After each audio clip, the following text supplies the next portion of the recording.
Hello guys, welcome to my channel. तो आज हमने चैप्टर 1 का तो कंप्लीट कर दिया था, खात्मा कर दिया था। तो अब हम चैप्टर 2 पे आ गए हैं। चैप्टर 2 पॉलिनोमियल है, जो आप क्लास 7th 8th 6th से भी पढ़ते आ रहे होंगे। I don't know 6th 7th 8th 9th and finally 10th। इतनी क्लासों में आप पॉलिनोमियल चैप्टर पढ़ चुके हैं। तो ये इजी चैप्टर है, बहुत हार्ड नहीं है। थोड़ा थोड़ा आपको नॉलेज, हर क्लास से नॉलेज लेनी है। तो 10th बहुत ही इजी क्वेश्चंस भी इजी, एक्सरसाइज भी इजी सब। तो इस वीडियो में सिर्फ हम इंट्रोडक्शन करेंगे, इंट्रोडक्शन देखेंगे पॉलिनोमियल बेसिकली होता क्या है। क्योंकि हर चीज़ का इंट्रोडक्शन तो लेना ज़रूरी है कि क्या होता है पॉलिनोमियल, तो हम यही जानेंगे। ओके, सबसे पहले क्वेश्चन बनता है कि पॉलिनोमियल होता क्या है। जब हम चैप्टर पॉलिनोमियल पढ़ रहे हैं तो उसका पता होना चाहिए। इसका हिंदी में मीनिंग होता है बहुपद। बहुपद का मतलब बहुवचन। बहुवचन पता है आपको? Singular plural. बहुवचन यानी कि बहुत सारे पद, यानी कि टर्म्स। इंग्लिश में इसे टर्म्स कहते हैं। तो बहुत सारे टर्म्स होने चाहिए, बहुत सारे टर्म्स। ओके, सारे टर्म्स का मतलब सारे टर्म्स जो होते हैं, जैसे कि 2x + 3x + 4x, ऐसे दो या दो से ज़्यादा टर्म्स हो सकते हैं। 2 से ज़्यादा टर्म्स हो सकते हैं। ठीक है, इतना तो समझ में आ गया सबको टर्म्स क्या होते हैं। और वो हमने देखा था कि पॉलिनोमियल क्या होता है। पॉलिनोमियल में क्या क्या चीज़ होती है? पॉलिनोमियल में ये 5 चीज़ें तो होती हैं: terms, consonant, variables, positive degree या पावर और स्टैंडर्ड फॉर्म। अब इनको एक एक करके समझते हैं। टर्म्स तो आपने समझ लिया कि टर्म्स जो होते हैं वो हमेशा प्लस या माइनस में होंगे। कभी भी आपको ऐसे डिवाइड में नहीं दिख सकते, जैसे x/5। तो ये डिवाइड में नहीं दिखेंगे आपको। प्लस और माइनस जब आप डिवाइड में मानोगे तो ये टर्म्स नहीं हुआ, it's not a term. Terms तभी मान जाएंगे जब x/y होगा। जैसे 2x + y, तो ये दो टर्म्स है, एक टर्म ये रही, एक टर्म ये रही। तो ऐसे ये दो टर्म्स हो गई, तो टर्म्स हम इसे कहेंगे। अब कॉन्सोनेंट देख, ये है टर्म्स के एग्जाम्पल। 2x + 3y, इसमें दो टर्म्स हैं। कितनी टर्म्स हैं? 2 टर्म्स हैं। इसमें भी 2 टर्म्स हैं। इसमें 3 टर्म्स हैं। इसमें 2 टर्म्स, इसमें 4 टर्म्स। तो ये सारी हमने टर्म्स देखी हैं। ठीक है, टर्म्स के बेस पर इन्हें हम कैटेगराइज कर रहे थे। तो टर्म्स तो आपको अच्छे से समझ में आ गए होंगे। टर्म्स में कुछ नहीं होता, दो टर्म को, ये तो इसे हम कॉन्सोनेंट कहते हैं, इसे वेरिएबल, कॉन्सोनेंट वेरिएबल। तो अब हम कॉन्स्टेंट और वेरिएबल को समझ लेते हैं। ओके, तो कॉन्सोनेंट और वेरिएबल समझ लेते हैं हम। तो कॉन्सोनेंट क्या होते हैं? Having definite and fixed value. इनकी जो वैल्यू होती है वो कितनी होती है? फिक्स्ड वैल्यू होती है। एग्जाम्पल 3, 5, 2, 10, एनी अदर नंबर, कोई सा भी नंबर हो सकता है। यानी कि हैव डिफिनाइट मतलब पूरी दुनिया में कहीं पे भी चले जाओ, चाइना में, इंडिया में, पाकिस्तान में, कहीं पर भी चले जाओ, तुम्हें ये नंबर सेम ही मिलेंगे। कॉन्सोनेंट यानी कि जो सेम होते हैं, डिफिनाइट रहते हैं वो। 3, 5, 2, 10, यानी कि एनी अदर इंटीजर, जैसे 1, 10, 12, 30, ये सारे नंबर जो होते हैं कॉन्सोनेंट, यानी कि number is equal to consonant. जितने भी नंबर है कॉन्सोनेंट है। वेरिएबल या not staying the same. Variable जो होते हैं हमेशा सेम नहीं रहते, जैसे x, y, z, a, b, c, d। Alphabet में से कोई से भी जो अल्फ़ाबेट हो, वेरिएबल क्या होता है? वेरिएबल इक्वल टू अल्फ़ाबेट मान लो और कॉन्सोनेंट इक्वल टू नंबर मान लो। ओके, तो इसका एग्जांपल, वेरिएबल का example x, y, z, n, a, b, c, d, ऐसे एग्जांपल दे सकते हैं। कॉन्सोनेंट और वेरिएबल को मिलाकर हमारा क्या बनता है? पॉलिनोमियल। कॉन्सोनेंट और वेरिएबल क्या बनता है? पॉलिनोमियल। चलो इसको देख लेते हैं कैसे कॉन्सोनेंट और वेरिएबल से कैसे बन सकता है ये। तो देखो, जैसे कि यहाँ पे मैंने कहा था कांस्टेंट और वेरिएबल को मल्टीप्लाई करने से क्या बनता है हमारा? वेरिएबल ही पॉलिनोमियल बनता है। तो यहाँ पे 2 क्या है? कॉन्सोनेंट, और वेरिएबल क्या? x²। तो ये क्या बन गया? 2x²। ये 2 क्या है? कॉन्सोनेंट, x क्या है? वेरिएबल, और ये जो 2 है ये इसकी पावर है। क्या है? पावर। ठीक है, पावर या एक्सपोनेंट, डिग्री, कुछ भी कह लो। और ये 4 × y3। 4 क्या है हमारा? कॉन्सोनेंट, और y क्या है? वेरिएबल। 4y3। और इसमें भी y3 जो है ये पावर है, और ये वेरिएबल और कॉन्सोनेंट। इतना तो समझ में आ गया। अब आप मुझे एक चीज़ बताओ, ये क्या पॉलिनोमियल है? x / y। ये बताओ, ये पॉलिनोमियल है या 2x × 3y × 4y, sorry 4z। बताओ ये पॉलिनोमियल है कि नहीं? कमेंट करके बताओ। चलो कमेंट करके बताओ, ये जो मैंने 2 क्वेश्चन पूछे हैं ये क्या पॉलिनोमियल है? बताओ। पॉलिनोमियल तो जान लिया वो क्या होता है।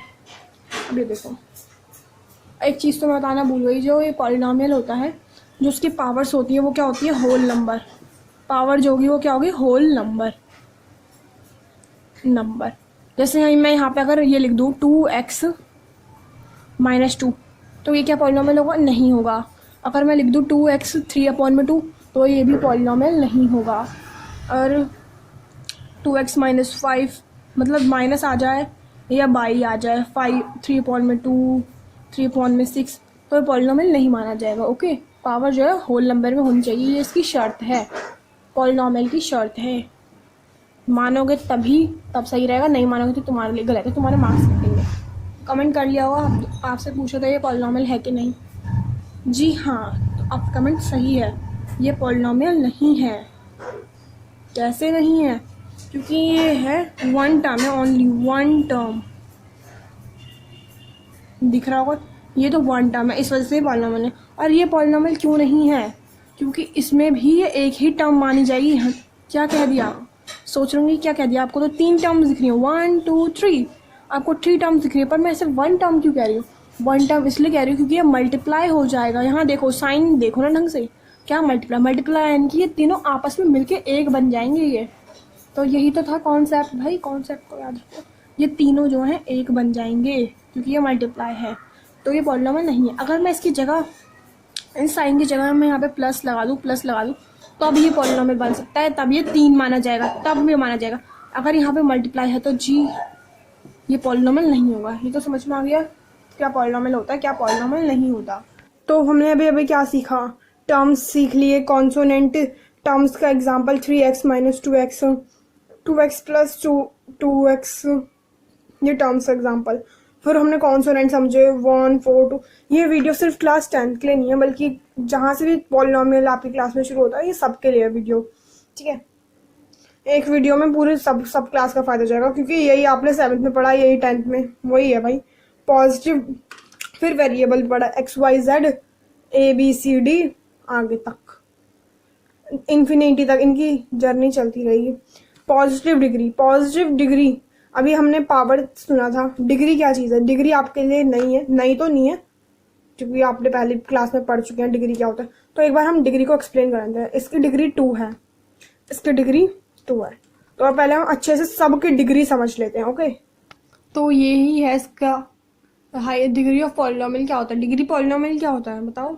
डिग्री मतलब highest power of a variable, किसी भी वेरिएबल की हाईएस्ट पावर, उसे हम डिग्री कहते हैं। ओके, इतना ही समझना है, सिर्फ हाईएस्ट पावर को ही हम डिग्री कहते हैं। क्या कहते हैं, हाईएस्ट पावर को ही हम डिग्री कहते हैं। इतना तो कॉन्सेप्ट समझ में आ गया होगा आपको। उसके बाद मैंने कुछ यहाँ पे पॉलिनोमियल्स लिखे हैं, उनको करते हैं। चलो, इसमें है x की 2 + x की 4। तो x की 2 पावर, जो x की पावर 2 बड़ी है या 4 बड़ी है बताओ। सही कहा, 4। तो उसकी डिग्री आपकी 4 हो गई। उसके बाद x की 2 + y की 3 + z की 5, इसमें से बड़ी डिग्री कौन सी है, 5 डिग्री। फिर 2x x2, तो इसमें से x की 2 मतलब 2 डिग्री होगा इसकी। और इसमें जो पावर है x की भी कुछ नहीं है, 7 की भी कुछ नहीं है, तो इसमें हम 1 मान लेंगे। 1 भी अच्छे से नहीं लिखा, ठीक है। तो इतना समझ में आ गया कि डिग्री क्या होती है आपकी। डिग्री का कॉन्सेप्ट तो क्लियर हो चुका होगा, डिग्री क्या होती है। अब हम नेक्स्ट टॉपिक समझते हैं। तो हमने पॉलिनोमियल के अंदर क्या होता है, टर्म्स, कॉन्सोनेंट टर्म्स समझ लिए, कॉन्सोनेंट समझ लिए, वेरिएबल्स भी समझ लिए, क्या होता है पॉजिटिव डिग्री भी समझ ली। तो अब हम समझेंगे स्टैंडर्ड फॉर्म। स्टैंडर्ड फॉर्म का मीनिंग क्या है। तो स्टैंडर्ड फॉर्म का यही मतलब है कि जो भी आपका पॉलिनोमियल है, मैं यहाँ पे पॉलिनोमियल लिख देती हूँ, x की पावर, एक मिनट, x की पावर जो है 4 है, फिर यहाँ पे 2x3 प्लस, ये तो ऐसे ही, प्लस 2x की पावर 2 प्लस 5x 1, यहाँ पे 6x लिख लो।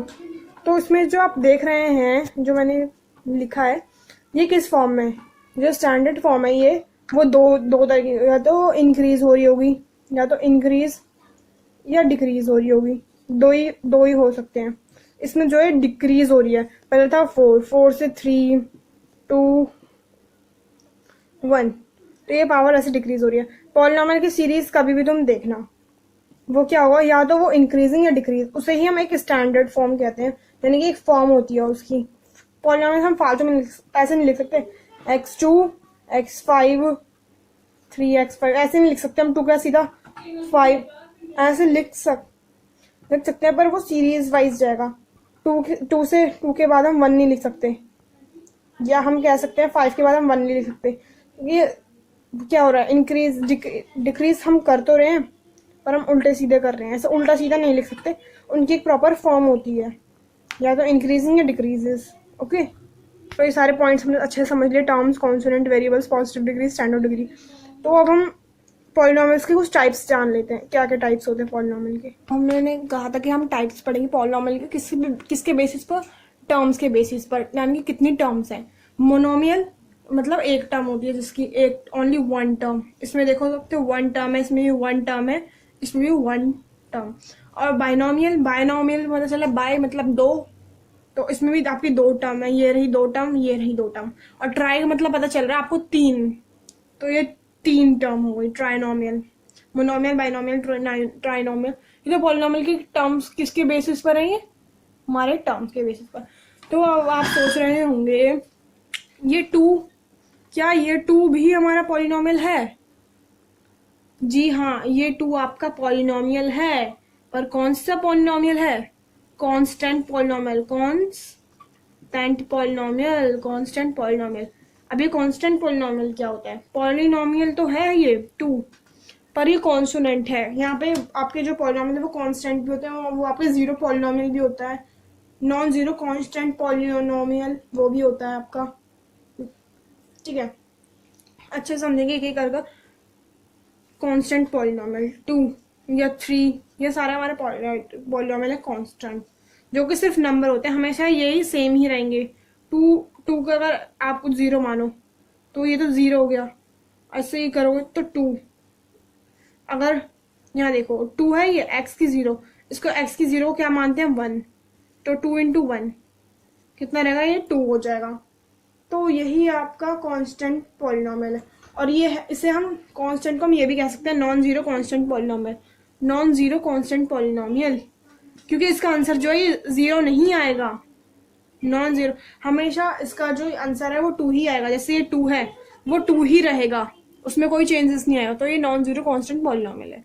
इतना तो समझ में आ गया कांस्टेंट पॉलिनोमियल। जैसे आपके दिमाग में आ रहा है 2 प्लस 2 ये पॉलिनोमियल है, जी हाँ लिख देना कांस्टेंट पॉलिनोमियल है ये, बिना ऐसे ही लिख देना कांस्टेंट पॉलिनोमियल, एक बार देखते ही पहचान लेना कि कांस्टेंट पॉलिनोमियल।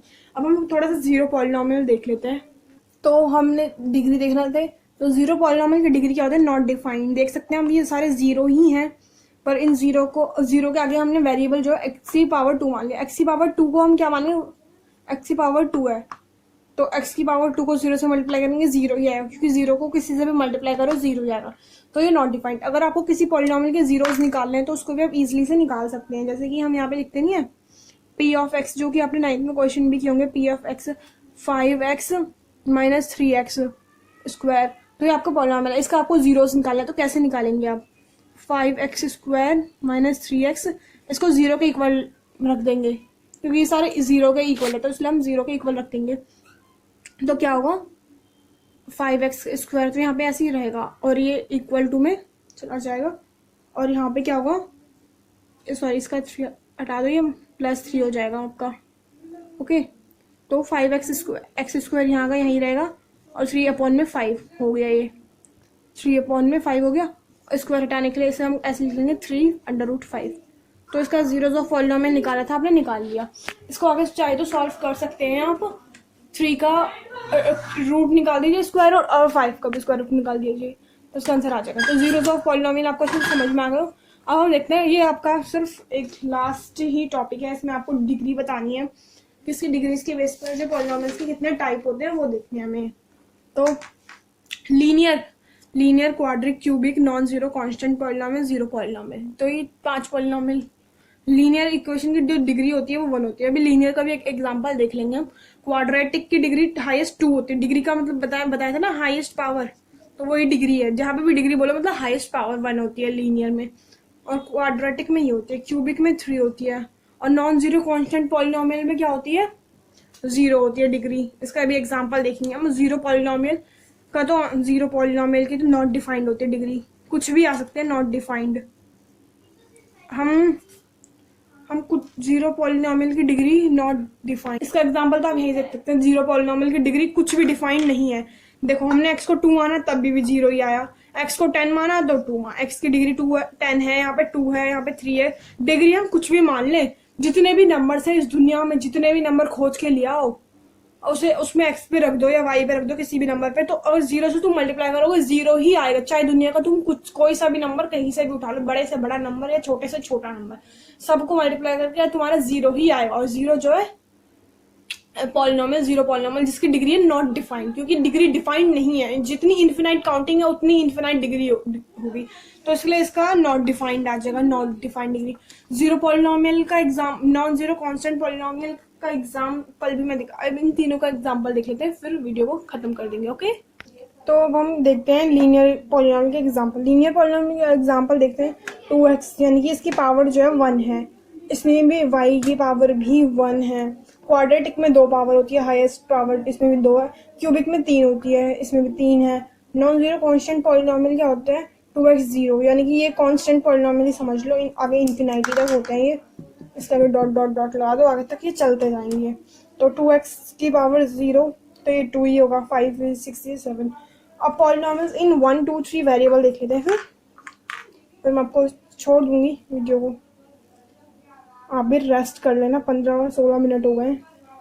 फिर 2x पॉलिनोमियल इन 1 2 3 वेरिएबल। वेरिएबल का मतलब आपको पता है, x y z a b c d आगे तक है, ठीक है, अल्फाबेट। ऊपर उसके बाद देखो 2x2, इसमें देखो वेरिएबल देखो x y z, कितने वेरिएबल है इसमें, 3 वेरिएबल। इसमें कितने वेरिएबल है, x, इसमें कितने वेरिएबल है, 1। फिर इसमें y वेरिएबल है, इसमें z वेरिएबल, कितने वेरिएबल है, 2। तो वेरिएबल आई होप अच्छे से समझ में आ गए होंगे, कॉन्सोनेंट वगैरह सब समझ में आ गए। तो इस वीडियो को क्या करना, like share comment and subscribe तो जरूर करना, ठीक है, कभी भी, ताकि आपको नोटिफिकेशन मिल जाए मेरी वीडियो का। तब तक के लिए bye bye. Like comment share and subscribe please.